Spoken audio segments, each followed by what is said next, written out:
This is video number 2 of 3 that I'm making for you about beautiful lessons that we can learn from the beautiful plants that we use in the mitzvah of Lulav. So, in this lesson that we can learn from the 4 types of plants, the lesson is that they remind us, each one of them, of Hashem himself. How do they remind us of Hashem? Because Hashem is one.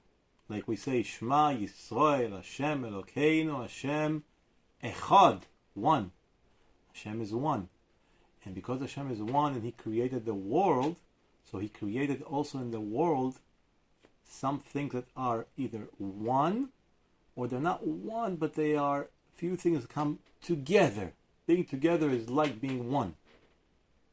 And the same thing, He expects us. He gave us the job of being one and bringing things together inside of us, about us, in our life, in the world around us, to bring things to be together. So where do we see that there's something about each of these special plants that has to do with one or being together? Well, with the lulav we see it when we look at it. The lulav is made, this branch is made of a whole bunch of leaves. But when we use the lulav for the mitzvah, we need a lulav that all the leaves are closed and bunched together. The leaves have to be together, not split. And that reminds us of Hashem, because Hashem is one, and this lulav is one. Together, all the leaves are together. With the hadassim, we see also when we look at them together, because the hadassim are this branch, this twig, has leaves on it. And when you look, it's easiest if you look at the first one.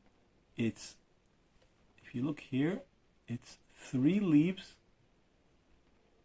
It's a group of 3 leaves, and there's another group of 3 leaves over here.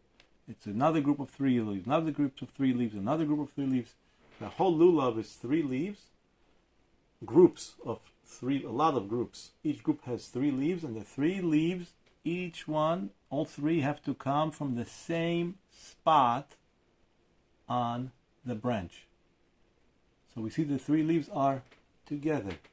They are one, which reminds us that Hashem is one.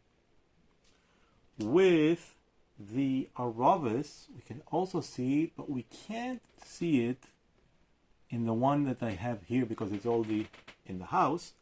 But if we went to visit before they cut it from the tree, so we would see that aravis, the willows, they all grow together.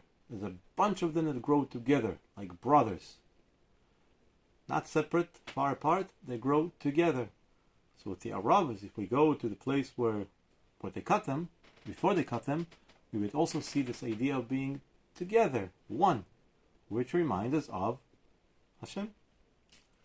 With the esrog, we also can't see it here. We would have to go to the tree that the esrog grows on, esrog tree. And if we were there, we would have to visit a few times. We would come visit different times of the year, in the winter, in the summer, in the fall, in the spring. Whenever we would come to the esrog tree, the tree always has an esrogim. Most trees have seasons. Some fruits grow in one season, other fruits grow in a different season, and because the season that they grow in, that's the season it's good for them. The season they don't grow in, that's a season that's not good for them. They can't grow from it. But the esrog is in all seasons. It can be in the tree for a whole year. If they don't cut it, it can become very, very big, because it keeps growing and growing no matter what the season is. So the esrog combines, puts together all the different seasons of the year. So again, it's about being together and one, reminding us of Hashem. And that's lesson number 2 of 3 that I want to teach you about the plants, the species in the mitzvah of Lulav, that they each show us something about being one, about being together, which reminds us of Hashem, and also reminds us that we should try to make things one and together rather than split and apart in ourselves, in our life, in the things that we have around us. Mwah!